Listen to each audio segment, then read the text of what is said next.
Sunday marked the conclusion of the Gilded Age's second season, revealing a lip lock that fans have been waiting for since the beginning of the HBO historical drama. Marion, who declined Dashiell's proposal and said that they just had different life goals, ended up in the arms of none other than Larry Russell. Why wouldn't she too? Since season 1, we haven't been the only ones to notice sparks between those two. It has been revealed that Bertha Russell effectively sold her daughter Gladys to a British duke in order to win the opera war. Additionally, Ada has revealed that she has unexpectedly become wealthy, sparing her family from financial ruin and, even more scandalously, taking over Agnes' position as head of household. Then there are your typical moments, such when Peggy Scott quits her job, Marion Brooke kisses her neighbor Larry, and Jack's clock is patented. Respectfully, Kelly Curran is superior to Carrie Coon in terms of her tantrums regarding Duke stealing. Mrs. Winterton's speech from episode 4, "I want no more Dukes. This Duke is what I want." Now canonical camp saying goes, "We found him, and he's mine, but that witch has stolen him from me." However, the Duke of Buckingham has been kidnapped this week once more by Mrs. Astor, who took him from Bertha with the intention of bringing him to the season premiere of the Academy of Music. Furious, Bertha tries to inform George about Mrs. Astor's terrible nature. "She is a pilferer. My Duke of Buckingham has been taken by Mrs. Astor," she informs her husband. He reminds her, "Some would say that you took him from Mrs. Winterton, but the fact is, he's been passed around like an old shoe." The real fun in the video is seeing George smirk and sip his coffee while taking pleasure in his wife's antics, despite the fact that Bertha is utterly insane.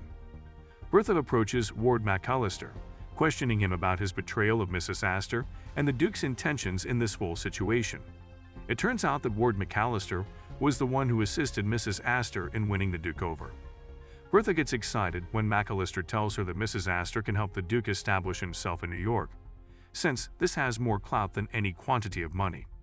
Although Bertha may not be able to outbid Mrs. Astor monetarily, she does have another negotiating tool at her disposal: Gladys.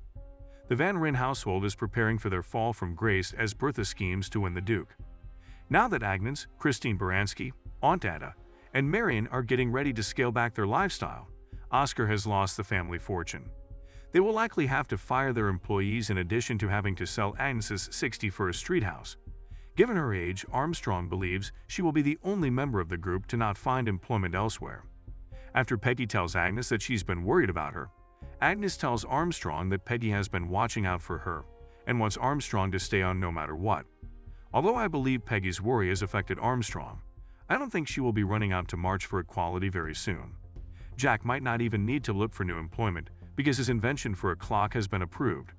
To be honest, I was kind of thinking that maybe he would turn into a clock tycoon and save the family from bankruptcy.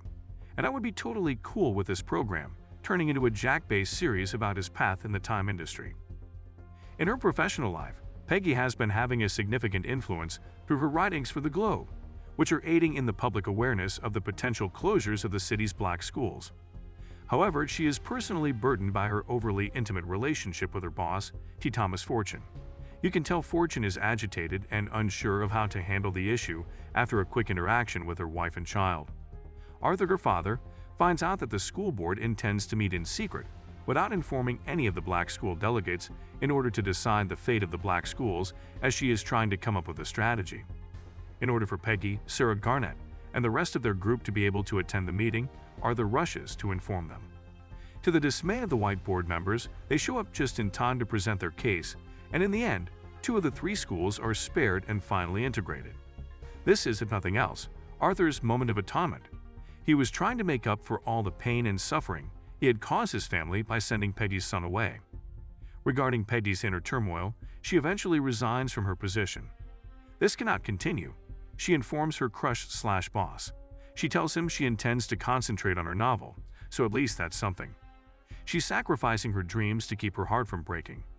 Unfortunate circumstances mold our existence, she laments, turning her back on him and all she has strived for.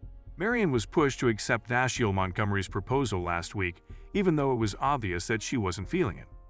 I originally said that she wasn't into him, even if he seemed good on paper.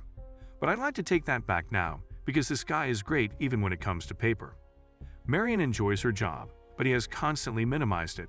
Last week he told her she won't have to work again. He also obviously doesn't understand social cues, since if he did, he would see that she flinches whenever he is present. Yes, and he called her by her deceased wife's name, Harriet. Marian, Agnes, and Ada are aware of that detail. Fortunately for everyone, Marian calls off the engagement before things get out of hand. Even Agnes extends a nice word to Marian upon learning of the engagement's cancellation, saying, "Even I don't expect you to marry in order to please me." Aunt Ada is relieved, having understood all along that Marian and Dashiell weren't right together. "You knew it, and so did I," Ada says. However, she alerts Marian to the fact that she now faces two challenges. Two failed relationships, a third cannot exist. Regarding the grand finale of the opera war, well, at this point, everyone has chosen a side, even if nobody knows which opera house the Duke will appear at. Attending the Met are the Wintertons, seated in a less central box, much to Mrs. Winterton's dismay. The Russells, sitting in the center box per George's orders, Marian on the arm of Larry Russell, whom she will finally kiss, and even Aurora and Charles Fane. Aunt Agnes, Mamie Fish, and Ward McAllister are at the Academy, but there aren't many other people there besides Mrs. Astor's devoted friend. In the end, Mamie leaves them for the Met since she is only loyal to what the majority does. But that Dan Duke, where is he? It appears as though Blaine is Mort Guffman and Red, White, and Blaine are being shown in both of these cinemas. Bertha quickly squashes Glady's hope that her new suitor, Billy Carlton, can have a seat in the family box. The Duke of Buckingham will be joining them because Bertha may have given him the key to the city, something Mrs. Astor could not even provide, a marriage to an affluent American daughter. This is why Bertha is privy to information that no one else has, and poor Glady's she doesn't know. In fact, George is likewise ignorant, especially in light of the controversy he caused earlier in the season, by asserting that Glady's ought to wed for love. Mrs. Winterton growls in her box seats as the Duke, or Hector, sits down next to Glady's. Bertha tells George that she's the reason Mrs. Winterton was expelled from the Academy. A season's worth of bitter drama is set up in less than a minute. George's expression has changed slightly from when he seemed to like his wife's schemes to when he realized the kind of mess she was creating, a la Real Housewives. After spending the entire evening at the Russells, Marian heads back home, where Ada and Agnes are waiting for her. Ada was working over Luke's paperwork while everyone else was out at the opera, when she made the shocking realization that, despite Luke's tiny minister's salary, the man was loaded. Ada, his only heir, will inherit the family riches. None of them will need to relocate. With great pleasure, Aunt Agnes informs Bannister that their financial issues have been resolved and the servants' employment are secure. Bannister obeys, but he says, "Miss Ada, is that your wish?" Right away.